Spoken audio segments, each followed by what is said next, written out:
3 character மொத்தம். இது டேல நடக்குதா நைட்டில் நடக்குதா? அந்த இன்ஸ்பெக்டர் கையில் ஒரு கன் இருக்குது. அவங்க 2 பேரில் யாராச்சும் ஒருத்தங்களை கொன்னே ஆகும். ஒருத்தர் மௌனமாகவே இருக்கார். இதோட எண்ட் எப்படி இருக்குன்னா, அந்த போலீஸ் யாராவது ஒருத்தனை கொன்னே ஆகணும் அந்த ஒரு புல்லட்டான. ஓகே, அதான் அவ்வளோ.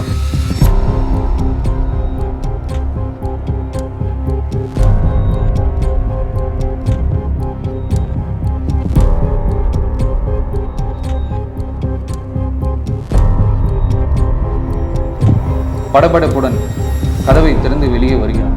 தலையை பிடிச்சி கீழே இறக்கி அந்த ரிவால்வர் அப்போ அவங்க இறக்கும் போது மேலே லைட்டாக தூரம் நிற்கும். என்னையா பண்ணிட்டு இருக்க இத்தனை நாளா? 4 நாள் ஆகுது, எல்லாரும் போட்டு மேலேருந்து ப்ரெஷர் பண்ணிட்டு இருக்காங்க.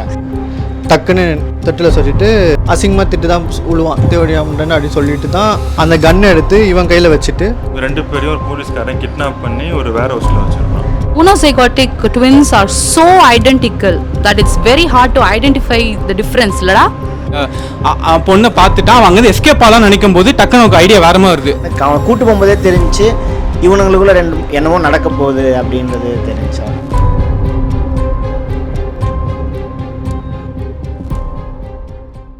போலீஸ் பேர் வந்து குமார், அந்த வாய் பேச முடியாத ஒரு பேர் தேவா, அப்புறம் அந்த ரொம்ப சைலண்ட்டாக இருக்க ஒரு மணி. இந்த குமார் வந்து எப்படின்னா நேர்மையாக இருந்து அவருக்கு ஏதோ ஒன்று நடந்ததால் அதுக்கப்புறம் கொஞ்சம் கிரேயாக இருக்க வேண்டிய இடத்துல இல்லை யார்கிட்ட கிரேயாக இருக்கணும், இல்லை கிரேயாக இருந்தால் தான் இந்த கேஸை முடிக்க முடியும் அப்படிங்கிற ஒரு பாயிண்டில் அவனால் கொஞ்சம் லாஜிக்கலாக பே பண்ணுவார். But he's emotional. ஒரு சும்மா மேலே இடத்துலேருந்து ஏன்னா சின்ன ரைஸ் பண்ணி விட்டாங்கன்னா வேலைக்காக என்ன வேணாலும் செய்வார். அந்த மாதிரி தேவாங்கிறவங்க வந்து ரொம்ப எமோஷ்னல் சென்சிட்டிவ் டைப்பு. அவன் வந்து ஒரு கிரிமினாலஜி ஸ்டூடெண்ட்டு. அவன் வந்து கிரிமினாலஜியில் ஒரு இன்னும் ரிசர்ச் பண்ணிகிட்ருக்கான். அந்த மாதிரி இருக்க ஒருத்தான். அதுக்கப்புறம் மணிங்கிற வந்து ஒரு சோஷியல் ஆக்டிவிஸ்ட்டு. அவன் வந்து கொஞ்சம் ஒரு ப்ராட் மைண்டடு, அதுக்கப்புறம் லாஜிக்கலாக யோசிக்கிறவன், கொஞ்சம் சைக்கோ அனாலிசிஸில் தெரிஞ்சவன், அந்த மாதிரி இருக்கவன். இப்போ நான் ஓப்பன் பண்ணால் வந்து ஒரு பெரிய கமிஷனர் ஆஃபீஸ் மாதிரி ஒரு இடம், அந்த விசாரணை போலீஸ் ஸ்டேஷன் இருக்கும்ல, அது வந்து வீடு மாதிரி இருக்கும். But it was not police station. அந்த மாதிரி ஒரு நிறைய ரூம்ஸ் இருக்க ஒரு இடம். ஸோ அங்கே வந்து என்னென்னா ஒரு மேல் இடத்துலேருந்து சொல்கிறாங்க, என்னையா பண்ணிகிட்ருக்க இத்தனை நாளா? 4 நாள் ஆகுது, எல்லாரும் போட்டு மேலேருந்து ப்ரெஷர் பண்ணிகிட்ருக்காங்க. அவன் பையன் பேய் பிடிச்ச மாதிரி தெரிஞ்சிட்ருக்கான். மரியாதையாக இந்த கேஸை முடிக்கப்பாரு சீக்கிரம், நாளைக்குள்ளே எனக்கு தீர்ப்பு தெரிஞ்சாகணும். மேலத்தில் என்ன சொல்கிறதுன்னு தெரியல, நாளைக்குள்ளே ஏதாச்சும் பண்ணி வை அப்படின்னு சொல்கிறான். அவன் 2 பேர் உள்ள தான் கட்டி போட்டு வச்சுருக்கான். அந்த 2 நாயையும் போய் பார்த்துட்டு வா அப்படின்னு சொல்கிறான்.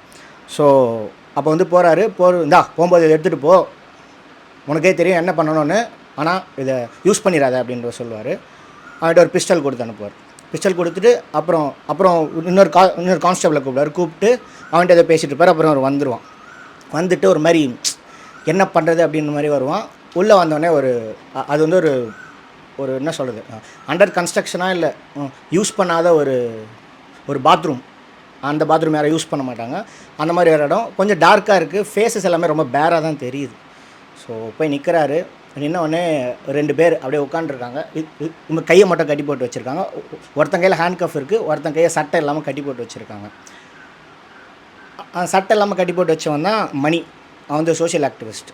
அப்புறம் இந்த பக்கம் ஹேண்ட் கஃப் போட்டுக்கிறவன் வந்து தேவா. ஓகேவா? என்ன பிரச்சனைனா போய் கேட்குறான், நீங்கள் 2 பேரில் யாரோ ஒருத்தர் தான் எனக்கு தெரியும், ஆனால் நீங்கள் 2 பேரும் சேர்ந்து கூட இதை செஞ்சுருக்கலாம். உனக்கு எந்த பிரச்சனையும் இல்லை, ஆனால் உங்கள் 2 பேருக்குள்ள நிறைய இது பார்க்குறேன் நான் அப்படின்ற மாதிரி சொல்லுவான். அப்படி சொல்லிவிட்டு உண்மையை சொல்லு, யார் எம்பியை கொண்டது, ஒழுங்காக உண்மையை ஒத்துக்கும் அப்படின்னு சொல்லுவான். உன் தங்கச்சி அந்த எம்பி அப்யூஸ் பண்ண பொண்ணுங்க லிஸ்ட்டில் இருந்திருக்கான், அதுக்காக இவ்வளோ கொடூரமாக கொல்லுவே அவனை? கொடூரமானா என்ன மாதிரி? 42 வெட்டு, எந்த இடத்துலனே தெரியல, நாக்கு அறுத்துருக்க, காது அறுத்துருக்க, என்னென்னமோ பண்ணியிருக்க அப்படின்னு சொல்லிட்டு கேட்குறான். அவன் டம்பு வந்து ஒரு மாதிரி மூஞ்ச குனிஞ்ச மாதிரி அப்படியே உட்காந்துட்டு, அவன் கண்ணில் தண்ணி இருக்கானா தண்ணி வரல. ஸோ அந்த மாதிரி இருக்கான். இந்த பக்கம் மணி வந்து ஒரு மாதிரி அவனும் ஒரு பாயிண்டில் இருக்கான். பட் அவனோட கண்ணில் ஒரு தைரியம் இருக்குது. ஏன்னா நீ வந்து அந்த ஆள் பண்ண எந்தெந்த தப்பு என்ன, அவன் ஆதி மூலம்னா எல்லாத்தையும் நோட் பண்ணி வச்சுருக்க, நீ எனக்கு உண்மையிலேயும் சந்தேகமாக இருக்குது அப்படின்னு சொல்லிட்டு அவன்கிட்ட கேட்பான். அவனை ஒரு அரைவான். அவனோட அவன் மைண்ட்குள்ளே என்ன நினைக்கிறான்னா, நான் வாயே திறக்கக்கூடாது இந்த கேஸில், எவனோ ஏதோ பண்ணியிருக்கான், ஆனால் அவன் பண்ணது நல்லது தான். ஒன்ஸ் இவன் வெளியே போயிட்டானா என்ன வேணால் பண்ணுவான். ஃபுல் சிஸ்டமே என்ன வேணால் பண்ணுற மாதிரி இவன் மைண்ட் செட்டு. இவனுக்கு எல்லாமே தெரியும். அந்த இவன் செத்தான எம்பி அவன் ஃபுல்லாக நோட்டை வந்துருக்கான். அவன் பண்ண விஷயத்துக்கெலாம் எதிர்த்து குரல் கொடுத்துருக்கான். அவன் மேலே 48 கேஸுக்கு 48 கேஸுமே அவனுக்கு தெரியும். என்னென்ன பண்ணியிருக்கான், லைம் லைட்டில் இருந்துட்டு என்ன பண்ணுறான், பவருக்காக என்ன பண்ணுறான், பிஸ்னஸ்க்காக என்ன பண்ணுறான்னு எல்லாமே தெரியும் அவனுக்கு. அந்த டம் வந்து என்ன கிரிமினாலஜி ஸ்டூடெண்ட், அவனுக்கு ஏதோ ஒன்று இந்த எம்பியால் நடந்திருக்கு, அது என்னன்னு தெரியல. இந்த டம் வந்து ஒரு தப்பு பண்ணானா எப்படி வேணால் தப்பிச்சிடலாம், மாற்றவே முடியாது அவனால். எல்லா ஹோல்ஸும் தெரியும் அவனுக்கு, எல்லா லூப் ஹோல்ஸும் எல்லாமே தெரியும். ஸோ அப்படின்ற மாதிரி இருக்கான். இவர் அடித்து விசாரிச்சுட்டே இருக்கார். அதுக்கப்புறம் சொல்கிறாரு மணிக்கிட்ட, நான் இவ்வளோ அடிக்கிறேன், நீ ஏன் வாயை திறக்க மாட்டுற, வெளியே மட்டும் அவ்வளோ கூவுற, ஃபேஸ்புக்கில் அவ்வளோ கூவுற, இன்ஸ்டா லைவில் அப்படிலாம் பேசுகிற, ஏன் வாயை திறக்க மாட்டுற, நீ அவனுக்கு கூட சேர்த்து ஊமி ஆகிட்டே அப்படின்ற மாதிரி கேட்குறாரு. அதுக்கு ஒரு மாதிரி சிரிச்சுட்டு அவன் அமைதியாகிடுறான். அமைதியாகிட்டு அதுக்கப்புறம் ஒரு பாயிண்டில் 2 பேருமே ஒரு மாதிரி ரொம்ப சைலண்ட்டாகவே இருக்காங்க. இவர் மட்டும் கத்திட்டு நான் தம்மை போட்டு வரதுக்குள்ளே நீங்கள் 2 பேர் எவனா முடிவு எடுத்துங்க அப்படின்ற மாதிரி சொல்கிறாரு. வெளியே போயிட்டு மறுபடியும் உள்ளே வராரு. உள்ளே வந்தோடனே இவர் சட்டையை கழட்டிட்டு இருக்காரு. இது ரிவால்வர் மட்டும் அவனோட கையில் இருக்குது. உடனே அந்த டம் வந்து என்ன பண்ணுறான், அவரோட காலை பிடிச்சிடறான், கீழே குனிஞ்சு காலை பிடிச்சிடறான். என்னென்னமோ சொல்கிறான். ஆனால் மணிக்கு ஓரளவுக்கு புரியுது, இவனுக்கு இன்ஸ்பெக்டருக்கு என்னென்ன புரியல. காலை பிடிச்சி என்னென்னமோ பண்ணுறான். அவனை பார்க்குறான், மறுபடியும் காலை பிடிக்கிறான், எட்டி வதச்சிட்றான். எட்டி வச்சுட்டான். அவன் போய் அந்த ஓரமாக போய் விழுந்துடுறான். அந்த இடம் டார்க்காகவே இருக்குது. யார் எந்த பொசிஷனில் இருக்கா எதுவுமே தெரியல. இவன் வந்து அவர் பார்த்து சிரிச்சிட்டு இருக்கான், ஒரு மாதிரி முறைக்கிறான். இவனும் அழுறான், பட் ஏன்னு தெரியல. ஆனால் வாயே திறக்க மாட்டான். சப்புன்னு 15 அடிச்சுக்கிட்டே இருக்கான். வாயிலேருந்து ரத்தம், அவன் நினச்சாலும் பேச முடியாது. அந்த மாதிரி அடிச்சு வாயை குழப்பி விட்டுறான் அந்த இவனை சோஷியல் ஆக்டிவிஸ்டோட வாயை. அதுக்கப்புறம் இதுதான் கடைசி. அப்புறம் கன் எடுத்து வைக்கிறான். அவனால் சொல்ல முடியுமா சொல்ல முடியாதா அப்படின்னு கேட்குறான். உடனே பின்னாடி இந்த ஒரு குரல் வருது, வெளியே கூப்பிட்றாங்க. மறுபடியும் அங்கேருந்து ஒரு பேசேஜ் அப்படியே போயிட்டு அங்கே போயிட்டு அவன்கிட்ட கேட்குறான். என்னமோ பேசிட்டு வரான், என்ன பேசிட்டு வரான்னு தெரில. பேசிட்டு வந்துட்ட உடனே தேவா இந்த இடத்துல மணி பக்கத்தில் இருக்கான். இவங்க என்ன பேச, ஏய் நீ என்னடா அவங்க கூட இருக்க, என்னடா பேசினா அவன்ட்டன்னு சொல்லிட்டு மறுபடியும் இவனை தேவாவை போட்டு சப்பு 4 நேரம் அரைகிறாரு ஒரு மாதிரி. அதுக்கப்புறம் ஃபோன் வருது. ஃபோன் வந்துகிட்டே இருக்குது. அதுக்கு ஃபோனை கட் பண்ணிடுறாரு. ஃபோனை கட் பண்ணிவிட்டு கன் எடுத்து வைக்கிறாரு. ஒழுங்காக சொல்லிடுங்க, மறா பண்ணாதீங்க அப்படின்னு சொல்லிட்டு. மணி வந்து இவரை பார்த்து என்னமோ மனசு உள்ள சொல்கிறான், என்னமோ மவுத் பண்ணுறான். பட் அவருக்கு என்னன்னு கேட்கல. என்னடா சொன்னேன்னு போட்டு இப்போ சொல்லனா உன்னை போட்டுருவோன்னு சொல்லிட்டு இது பண்ணுறாரு. இங்கே வச்சு கேட்குறாரு. அப்புறம் தூரம் வச்சு கேட்குறாரு. மறுபடியும் கிட்ட போய் கேட்டுட்டு ஒரு பாயிண்டில் இதுவாகிடுது, ட்ரிகர் ஆகிட்டு காதில் அடித்து அவன் காது தெரிச்சு போய் அப்படியே உள்ளே விழுந்துடுறான். விழுந்த உடனே இவன் டம் வந்து அப்படியே ஒரு மாதிரி கூறி போய் அழுதுகிட்டே இருக்கிறான். என்னாச்சுன்னு உள்ளேருந்து வரான். அந்த சவுண்டை கேட்ட பேசிலேருந்து வராங்க. இவன் கன்னை மறுபடியும் கிளிக் பண்ணுறான். லாக் ஆயிடுச்சு கன்று. அவ்வளோதான். இதுக்கப்புறம் ஷூட் பண்ண முடியல. அந்த டம் வந்து இவன் காலை மறுபடியும் பிடிச்சோடனே துப்பாக்கி கீழே வந்துடுது, அந்த மேக்சின் கீழே விழுந்துருது. இவர் உள்ள கமிஷனர் வந்துட்டார். கமிஷனரோ யாரோ பெரிய ஆள் உள்ளே வந்துட்ட உடனே, எத்தனை தடவை சொன்னேன், கேட்கவே மாட்டியா நீ, என்கவுண்டர் பண்ணதுனா தூரமாக கொண்டு போய் தூரத்தில் வச்சு சொல்கிறதானே, இப்படி தான் பாயிண்ட் பிளாங்கில் சுடுவியா, பாயிண்ட் பிளாங்க்லாம் கிட்ட வச்சு ஷூட் பண்ணதால் இப்படி தான் பாயிண்ட் பிளாங்கில் தான் சுடுவியா, போ நீ எல்லாத்தையும் கட்டிட்டாடு அப்படின்னு சொல்லி விட்டுட்டு போயிடுவார். அவன் உள்ளே உட்காந்துட்ருப்பான். அது கன் வந்து இவர் கான்ஸ்டபிள் எடுத்துகிட்டு போயிடுவார். வெளில போகும்போது கமிஷனர், இவன் பண்ண வேலைக்கு இப்படி தான் இருக்கணும், இவன் எல்லாத்தையும் அனுபவிக்கட்டும் அப்படின்னு சொல்லுவார். அவ்வளோதான். அப்படியே போகிறாங்க வெளியே. இவன் உள்ளே உடனே கத்திக்கிட்டே இருக்கான். உள்ளே இவங்க வெளில போயிட்டே இருக்காங்க. அப்படியே ஒரு டைட்டில் வருது, சட்டம் ஒரு இருட்டறை அப்படின்னு. ஃபுல்லாக கமர்ஷியலாக தோணுச்சு எனக்கு. இது இன்னும் கொஞ்சம் இன்டிகிரேட் டீட்டெயில்ஸ் ஒர்க் பண்ணால் நல்லா இருக்கும் தோணுது. இதில் ஃபர்ஸ்ட் பார்ட் கொஞ்சம் டிஃப்ரெண்ட்டாக யோசிச்சா நல்லா இருக்கும் தோணுது. நல்லா நரேட் பண்ணி பொறுமையாக அந்த இது இருந்தது. அது எப்படி போச்சுன்றது கொஞ்சம் டிஃப்ரெண்ட்டாக இருந்தது.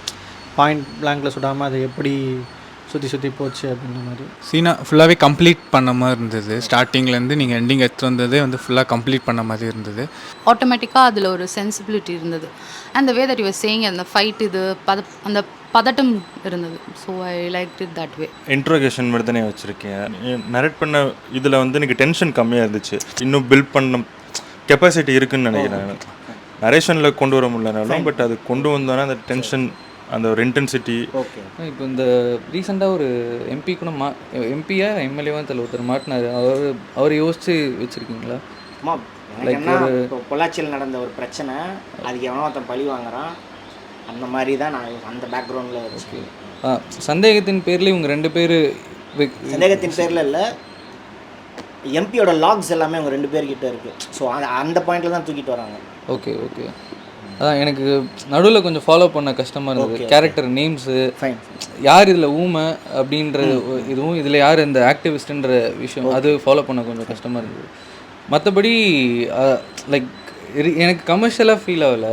இது தான் ட்ரீட்மெண்ட் வந்து ரியலாக இருந்த மாதிரி தான் இருந்தது.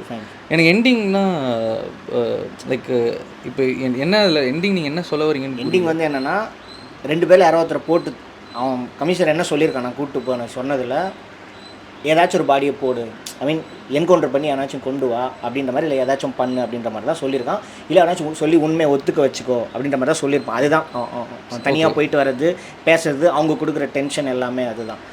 அப்படி அவன் சொல்லும்போது இவன் என்ன பண்ணுறதுன்னு தெரியும். ஏன்னா ஏதோ சொல்லியிருக்கான் இவன்ட்ட, என்ன சொன்னான்னு தெரியல. அப்போ இவன் கன்னை வச்சு கேட்டுகிட்டே இருக்கும்போது தெரியாமல் ட்ரிகர் ஆயிடுது. அதுக்கப்புறம் லாக் ஆயிடுது கன்று. அந்த கன்னையும் அந்த கமிஷனர் தான் கொடுத்து விட்டது. அவன் மாட்டி விடுறதுக்காக கூட வச்சிருக்கலாம். ஒரே ஒரு இது பண்ணி அதெல்லாம் கரெக்டாக இருந்தது கனெக்ட்லங்க. ஐ மீன் அவங்க ரெண்டு கதை அங்கே போயிடுது. இவனை மாட்டை வச்சு எதனா பண்ணுறது தான் ஹியூமன் ரைட்ஸில் வந்து இந்த மாதிரி பாயிண்ட் பிளாக்ல வச்சு சுட்ட ஊண்டுக்கும் பண்ணதுக்கும் இருக்கும். இவன் மாட்டி இவனை ஒரு வழி பண்ணிடலாம், நம்ம தப்பிச்சிட்டோம் அதுலேருந்து, இவனை பிடிச்சிட்டோம், அது ஆயிடுது. இந்த கேஸை வேற மாதிரி டீல் பண்ணிடுவாங்களே. இப்போ ஹியூமன் ரைட்ஸ்னா நீ அப்படி தான் பண்ணுவியா, கமிஷன் வைப்பாங்க, இவனை மாட்டி விட்டுறலாம்.